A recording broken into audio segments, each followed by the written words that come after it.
Good morning and welcome to Community Roundtable, a free public service brought to you on AM 1590 KDJS. If you're a member of a nonprofit organization and would like to be featured on the program, call the KDJS Newsline at 320-235-2900.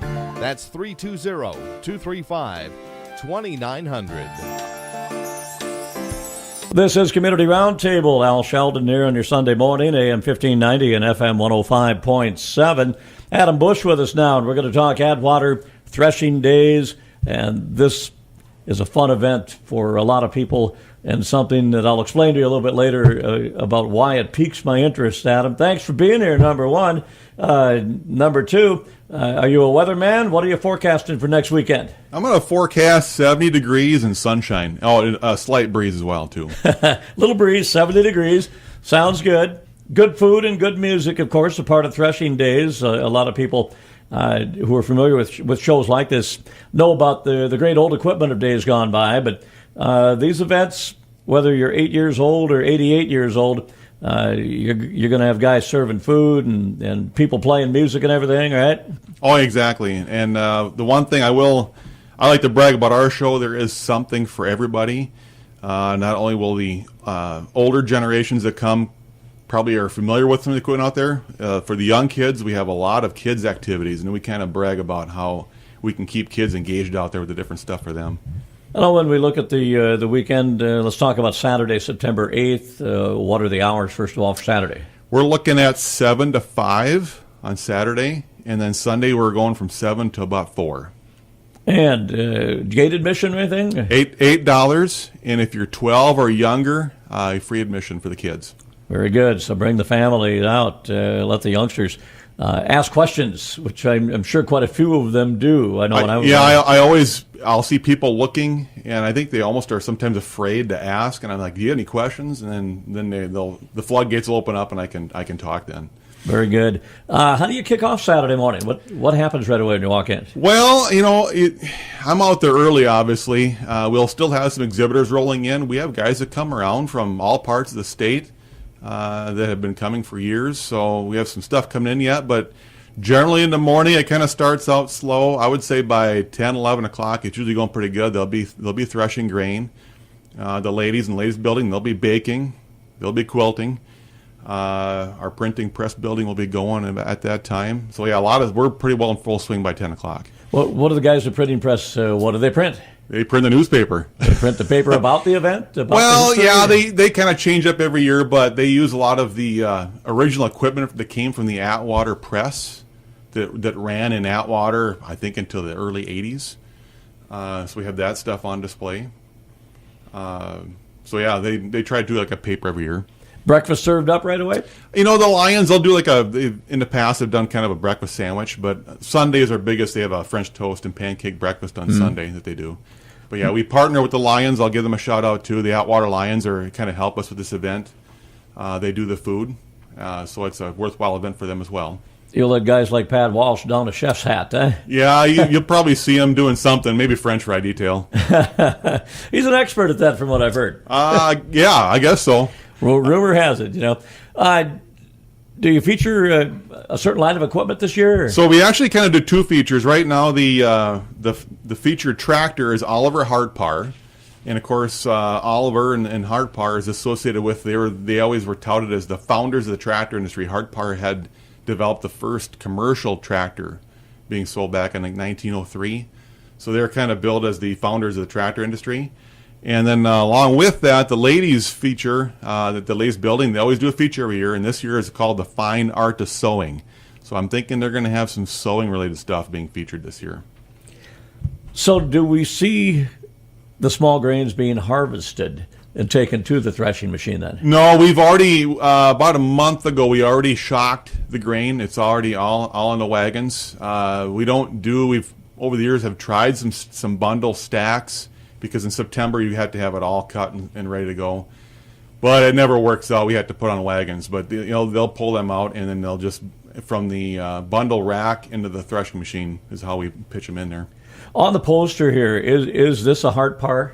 Yes, it is. That is. I'm familiar with the Olivers. Yes. But I am not familiar with the company Hartpar. Yes. And I know as a kid growing up, a lot of our farming neighbors, we all had a variety of tractors, and the Oliver pictured here, I've seen those, and of course I remember when Oliver got bigger, and they had the cabs and the wide fronts and the I can't remember the model numbers, but one of our family friends had 2 or 3 of those, so we're familiar with that name, but Hartpar will be interesting for people to get a look at. Got a cover over the top. It's steel wheel, the way it looks, eh? Yes, yeah, that was before the pneumatic tire days. Mm-hmm. So every day there's threshing. And silage cutter. What are we looking at there? That was what they would use on dairy farm for feeding your dairy heifers. So it's a cut up green corn or wetter corn for them, called an ensilage cutter. The sorghum press. Can you explain that? Yeah, sorghum was pressed back in the day before like molasses. I mean, they had molasses, but sorghum was more prevalent, easier to grow here. So they would press that and cook that down for a sweetener to be used much like molasses would be for cooking.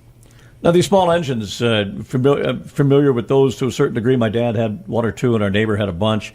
A hot air engine. What's the mechanic? Well, the hot air engine was kind of a technology used. It was kind of brought to light in the early 1900s. It never really got much traction because it wasn't really efficient. But they use hot air to expand and contract air to power a flywheel to make power. They were used a lot for mainly just water pumping details because they're pretty massive, but don't have a lot of horsepower. But they were utilized mainly for pumping water. Well, you've got a sawmill set up. You're going to be cutting boards for people. Yeah, they're cutting board lumber. They have a shingle maker. They'll be cutting shingles. They got a planer, so all the wood associated stuff. Yeah. Corn shredding, flour mill, a little bit of everything. Yeah, like I said, we try to diversify in everything, have something for everybody. Now on Sunday, kids pedal tractor pull. That's got to be a pretty huge event, I'm going to bet. It actually is. We've started doing it, I think, 3 years ago, and it's been just a big attraction for us. I think last year we had 50 kids that were entered for that event, and whatever you can do to keep the kids engaged and give them an activity like that, they just love it. So that's a big reason for doing that. Let them go stick their fingers into sorghum. The sorghum. To get back on that, it's got a really dark green tint to it, so it scares a lot of people away, including kids. I know you've got a playground set up in the barnyard for the kids and some rope making. I don't know how to make rope. I should go to that. That's another activity. I know the gentleman that does it very well, and he gets run pretty hard that day. He makes a lot of rope, and the kids love to see how that is all made. So what are they making lengths good enough for a jump rope or bigger? Yeah. And I want to say they're probably 10 feet. Mm-hmm. Yep. Wow. By the way, that pedal pull for the kids Sunday at 11 a.m. Registration's at 10:30. So bring the kids out, and I know the Sunday worship's at 8, and you've got music, a little variety of music. Yes. Any certain bands this year again? Or? I haven't talked to our music guy to find out. He kind of organizes it and lines everything up. I have not had a discussion with him yet, but I've had a lot of comments about the quality of our music out there. We're blessed to have a guy that is willing to put that together for us. We have a nice shaded area to watch, so you can watch them. So I would just say watch our Facebook page for announcements. We'll try and get that in there. Any other information if you want. Our website's down right now, but if you can access our Facebook page, even off Facebook, through the internet. Just look up Atwater Threshing Days. Yeah, on Facebook. Atwater Threshing Days on Facebook. Like us, follow us. Good to go there. Yep. Yeah. If that's Tom you're talking about with the music, that's pretty high quality music. Well, I didn't want to mention him by name, but you probably know what I'm talking about. Yeah, he does very well. Well, you'll to people who have not heard the group that he is in and helps organize it and everything, real good. Yes, real good. Yep. Yeah. Hey, when we're watching the tractor parade, then a couple of thoughts come to mind. How long of a parade is it? How many different kinds of tractors? It generally lasts about an hour, and you're going to see anything from your vintage tractors from the 50s, back to the 30s and 20s. You'll see some garden tractors go through. You'll see some cars. And then we have a family up by, I think they're from Elk River. They bring a couple steam engines every year. So you'll probably see a couple of steam engines go through the line, too. Something big and impressive to see there. So yeah, and there's a nice shaded area for the parade, fully grassed. It's not dusty, so it's a really nice parade track we have. I was always impressed as a kid with the large steam engine tractors, how big those things are. They're huge. Big. Well, they're heavy too. They're full of water, so you can imagine how heavy they are. What kind of truck do you need to haul those around? A big one, and they get hauled in the weekend before, and they're also put to work. They're threshing, and we also have a gang plow, and they do some plowing every year with them too. Wow! Generally on Saturday afternoon, if you want to see that. And they can pull. Oh yeah, and massive horsepower. Yeah. Oh man! Now the threshing machine, one or two, or I think they're going to be running two. I think usually. Do you guys bring the same ones out every year? Yeah, they belong to the club and are maintained by the club, so they get used every year. And safely stored away, so they're in good running operation. Oh yeah. We got a good farming crew, so they know they get them in shape before the show. These aren't the ones that you see sitting out on a hill all winter long. No. You get it. They don't make them anymore, so we got to take care of them. Explain what a thresher does for somebody that doesn't know. Well, it's basically it's a combine. It's a stationary combine. It does the same job, except you had to bring the grain to it, not the other way around. It just back in the day, they just didn't have the technology to get a combine that would work. So they would shock the grain separately and then bring it to the separator and then thresh it that way. And what do you do with the grain and everything when you're done? The product goes well, where? we sell it to the elevator in town and get that's money helps pay for our expenses and stuff. So yeah, we're basically farming.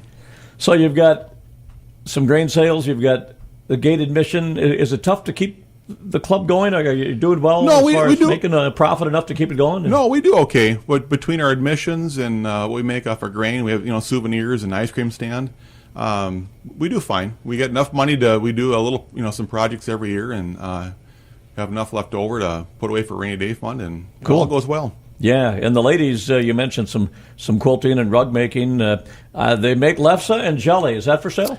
Yes, I believe Bessie, who's doing that in there, is you can purchase some. It's very delicious. And for some people, they probably had never seen that done before. It's just, especially on the left end of it, they just don't. Not everyone does it. I don't think anybody does it anymore. It's a lot of work, but a lot of us just buy it. Exactly. Yeah, exactly. Butter churning. What do you do? What do you do with the butter? Well, I'm not sure what they do. I think they serve it up. I think they put it on crackers and serve it. Of course, my biggest problem is I'm so busy. I never get around to see what's going on. But I know they I've seen some people walking around with like some butter. They might use that in the lefts as well. Yeah, very cool. You mentioned the Lions with a food booth, and we've talked about some of the food that's created. Anybody else serving anything up? No, but between the Lions running their food stand and our club running the ice cream stand, that rounds out the food. But either one is available all day. Featured tractor again, the Oliver Hart Par. Is Hart Par the rarest tractor you will have had at the show? Rate this compared to other shows. Oh, it's I don't know. One of the lesser common. There are a few around. I guess I can't really say what the rarest tractor is. There's some odd ones out there. I know. If I would have thought a little harder, and put to be on the spot, we got a Theman out there made in Iowa. It was like a conversion tractor. Mm-hmm. Some odder, more common makes, some Fords. We just get a variety of stuff. Yeah, there's. I guarantee if you come out there, you'll see something that you've never seen before. That's always fun. Yes. Then you can ask questions. and then they ask questions. Yeah. Exactly. When I walk the dog, I live up in New London and not too far from the trail, and I walk out past the place and they've got a bunch of junk cars and stuff, and a boneyard. There's an old tractor near the trail. If I remember right, is the Twin Cities? Yes. You've probably had those out? Yes, there is at least one there, yes. Wow. And like I said, there's so many different things. Amazing stuff. Gosh. Yeah. And for now, now they're toys, but back in the day, that's how people earned their living was using all this equipment. Talking with Adam Bush once again, Atwater Threshing Days, mile east of Atwater, U.S. Highway 12, quarter mile south, and I imagine right where that corner is, you've got a sign up there. Yours truly does all the signs. So if you can get to Atwater, if you're heading west, there's a sign right on Highway 12. But if you're coming from from the west going east, I got all the signage in Atwater sending east of town. Just watch for signs. And, like say, September 8th and 9th, again, this coming Saturday and Sunday. So you guys are on Facebook. That's the place to see right now. Yep. I'm looking at the bottom of the poster here, just checking things out. My mom was a big seamstress, a sewer, and our family, we had 6 kids. Mom was busy with our clothes, among other farm chores and everything. I've never seen a sewing machine that said Carolina on it, though. You know? Yeah, I'm not a big sewing machine expert, but I know there was a lot of, back in the day, there was a lot of different brands being offered, because back in those days, I think every farm probably had to make their own clothes, I imagine. They didn't have the money to purchase them. So everybody sewed back then. Mom made stuff and took care of chickens and everything to do with food, you know? Yeah, getting to be a lost art, I'm sure, like a lot of things. I know rug making, I don't know if you know anything about this at all. Is there a hand loom in one of the buildings? Well, it's a massive loom. It's tall and wide, and it's an original one it was built years ago that they use, and they're running the fabric through there, and then all the strings. They draw it together and run it through there and draw it together. And my mom had a loom. Oh, she made rugs, and it's probably 4.5 feet, 5 feet high. 6 feet wide, maybe long, and she pushing the bar and stringing it and making the rugs, and pretty amazing. You're in it for the long haul. It takes a while. Yeah, it's a great time killer. It'll build up your forearms. You know? Yeah, I imagine so. Oh, this is going to be a great weekend. We hope for a lot of good weather for everybody on Saturday and Sunday, and it's an event I look forward to every year as a club member. My kids like it, and it's nice to see all the people out there having fun, and especially all the kids. I'll put a shout out on Friday. We have the Atwater ACGC elementary come in. Mm-hmm. We have a couple bus loads of kids come in there, and that's really great to just explain to them how things were so different 100 years ago. It piques their interest when they can get up close and touch and get comfortable enough to ask a question or two. Yeah, a lot of questions. Yep. That makes me want to have a couple of grandkids stop by, because they would load you up with questions, man. Oh, yeah. And I love to explain, too. They're worse than I am. Yeah. Okay. Fun stuff, Atwater Threshing Days. How do you become a club member? It's just ask. Generally through our Facebook page, or if you stop by the information building, it's the first building that comes up. There's people in there all day, and they have membership info in there. We're a non-exclusive. We take everybody. Annual dues? Yeah, it's like a $5 annual due. It's pretty inexpensive. Oh, that's a lot of money. Yeah, if you like to volunteer, or just like to have it's a nice group of people out there. Fun activities we do all year. We're always looking for new volunteers. I mentioned at the top of the show why and how an event like this piques my interest a little bit. When I was a kid, we had a farm neighbor. He was about 3-4 miles away, a good friend. He wanted to put on a show, and he did one year. Just want to do it 1 year and just give it a try. He had a bunch of the small gas engines. Yep. He had a threshing machine. Got the neighbors rounded up with some old tractors, did some plowing. They cooked some food, and they had a horse and wagon. The horse was some kind of a Shetland, if I remember right. It wasn't that big, but when the horse took off on a wild run, with the gal trying to stop the horse, and my little brother in the back of the wagon who jumped out like a spring-loaded, it was hilarious. Oh, was it hilarious. But it was a great show. It was fun. We had a lot of people show up. He just wanted to do it once and get everybody together, kind of like a one-time thing. One and done. This is down in northern Iowa, probably, 1971, 72, maybe a long time ago. That's what got me started, because they had the threshing machine. We had some of these tractors and the small gas engines, and it was a great time. Yes.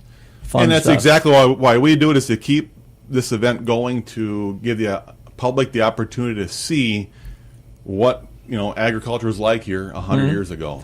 So again, a reminder for everybody: it's $8 for adults, kids 12 and under free. Exhibitors are welcome. No admission for exhibitors. And if somebody's listening and they're going, well, I've got something that would fit right in with this, they can get a hold of you guys. Yes, exactly. Yeah. All right, very simple. Again, Atwater Threshing Days on Facebook, or they could call your number maybe? Yeah, my number is on there via the Facebook page. Cell phone, regular line, what's the easiest way? Probably call my landline because sometimes my cell coverage is not that good, but... I hear you there. Yeah, it's 320-382-6184. 382-6184. Really Yes. good. Well, everybody stop on out. It's going to be a fun Saturday, a fun Sunday. Saturday, 7 a.m. to 5 p.m. Sunday, 7 a.m. to 4 p.m. Atwater Threshing Days. We've been talking with Adam Bush. A great time here, Adam. Thanks for coming in and taking some time to help talk about the show. Yeah, thank you, Al.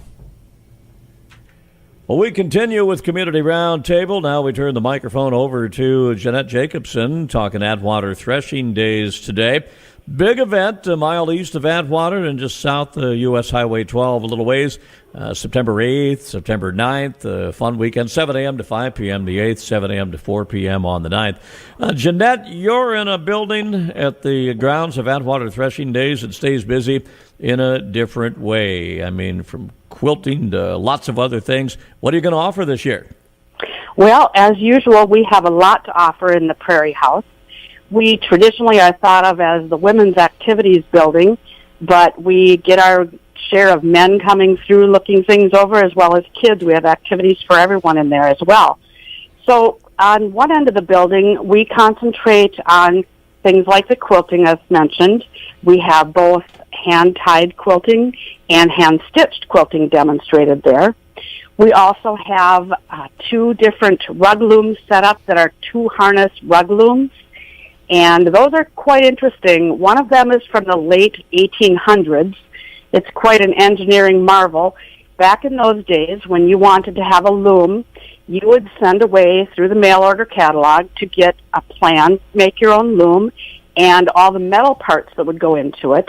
And then either you or your local carpenter or someone skilled in that area would cut out all the wood parts for you and you'd assemble it. And we have one of those very large late 1800s rug looms in the Prairie House. Next to it, we have a smaller rug loom that is probably, I'm guessing, from about the 1950s. And it basically does the same thing, but in a more modern way, if you can call 1950s modern in these days. But it was purchased from the Sears catalog. So a little bit different take on the same thing. We have another rug loom there that is actually made out of a metal wagon wheel. And Jan weaves round rugs on that wheel, and that's quite different from the traditional square or oblong rugs that you normally think of as a rag rug.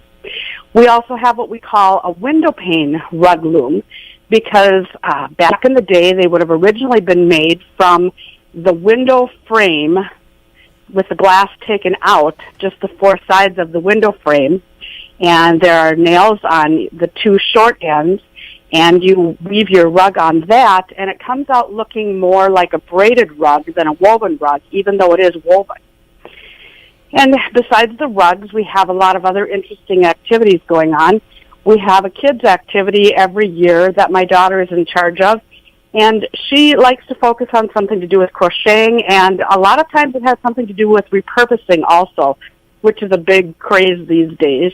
And this year she's going to be repurposing some parts from jeans in her craft for the kids to come and make. And this is all free for the kids. They can just show up whenever it works into their parents' schedule and make that with her. We do a lot with repurposing in the Prairie House. As you can imagine, the rug looms, of course, use repurposed materials in all the strips of fabric that we use. We use everything from jeans to sheets to old clothing, leftovers from sewing garments, anything like that can be used to be repurposed in the rug looms as well. And then we also have a gal that demonstrates crocheting, and we have some ladies that spin wool. They have hand spinning wheels there, and they will show you how to spin wool and make it into yarn, and that yarn can then be used to hand knit or hand crochet items. And next to them sits the sock knitters, and this is something that's really interesting. It's probably the sock knitters and the big rug looms are the 2 things that probably most interest a lot of the men who come through the building. The sock knitting is a series of metal hooks or needles that are in a circular pattern and set into a machine that you have a hand crank that you turn. And every time you crank that around, it makes one round on this knitting machine. The knitting comes out as a long tube that can be made into socks, hence the name sock knitting machines. Or you can also make scarves and other things out of those as well. Mm-hmm. And we have a couple that comes and demonstrates those, and they're very knowledgeable and can explain about how they work, and even let the kids try their hand at turning it once or twice. And I have noticed that a lot of the adults like to take a turn at turning that sock knitting machine as well. Everybody enjoys that. Very interesting things here you're talking about. My gosh, that's got to be a busy prairie building, as you call it. Are you making lefse and jelly like it says on the poster here? Yes, we are. Every year on the other end of the building, opposite the rug looms and the quilting and so on, we have our old-time kitchen set up. And in there, there'll be lefse making, there'll be bread baking, and butter churning, and jelly making as well.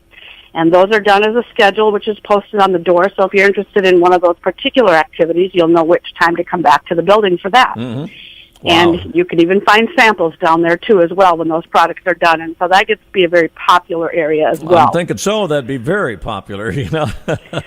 So much fun. Gosh. Now, the fine art of sewing yes. is a feature, and I'm looking at the sewing machine, and it says Carolina. And I've heard of some sewing machines, but not Carolina. That dates back a long time ago, huh? Mm-hmm. We have a really interesting display in the Prairie House that is up along one wall that has a lot of the old sewing machines of very many makes and models up there. A great variety in the display. A lot of people think of Singer when they think of sewing machines, but there's so much more than that, mm-hmm. especially in the early days before the different companies got consolidated together. Everybody had their own little idea on how a sewing machine would best work. And so they would come up with their own improvement or invention and make their own machine. And as often happens, their small companies wouldn't be making a lot of a profit, and some bigger company would buy them out, and they'd all get kind of mashed together into some of the larger companies that we're more familiar with today. But it's an interesting start to how things went in the home sewing industry when machines first came on the picture. Are these what you have? Are these all treadle sewing machines? We have some that are treadle. We have some that are electric. It kind of bridges that time span in there. And an interesting fact, a lot of times when electric sewing machines came out, housewives couldn't necessarily afford to buy a new sewing machine, but they had some awful handy husbands, and some of those would make their treadle sewing machines into an electric machine. So there was a little bit of a crossover there, too, as well. Mm-hmm. Along with the machines, we're also going to have a lot of other things pertaining to sewing. Back in the day, we try to focus on the 1950s and prior to that. The older, the better, but somewhere in that area, we'll have some old irons. So once you sewed your garment, you needed to press it, so we have old irons. We'll have different sewing needles and sewing caddies. One of the things I find really interesting about the hand sewing needles was they used to be sold in little packages called books, and a lot of companies would use those as an advertising premium. And I have a small collection of those needle books, and I have some from Gamble's, if you remember the Gamble's mm-hmm. Hardware stores. This one is advertising their paints. And I have one from Phillips 66, so you could even get one from your local gas company. The one I have is from Owatonna, Minnesota. And I have one that's shaped, a little sewing kit, in fact, with needles and little bits of thread in it that's shaped like a matchbook, and that advertises Wonder Bread. So everybody got in on the sewing thing. It wasn't just the sewing machine manufacturers. That is amazing. I also have an interesting one in my collection that came from my grandmother. And back when she was younger, there would be disabled people that would sell items door to door to make a living. And this particular one says on there that the gentleman is deaf and mute, and he sells these packages of needles to provide for his family. And so he would have gone door to door selling those. Wow. And I was lucky enough to inherit that. You know, Jeanette, I'm looking at my clock, and I can't believe 10 minutes has flown by. I could talk to you for an hour. My goodness. We're going to have to leave it at this and tease people. Just say you have to come to Atwater Threshing Days. You do have to come and see. We have a lot of things for the whole family. We welcome everyone. So great. Oh, man. Boy, the memories you're bringing back to me just talking about some of these things. And I don't date to the early 1900s, but my parents and grandparents did. So we know what that's all about. Thank you so much. Gosh, it's been a pleasure. We have to chat again.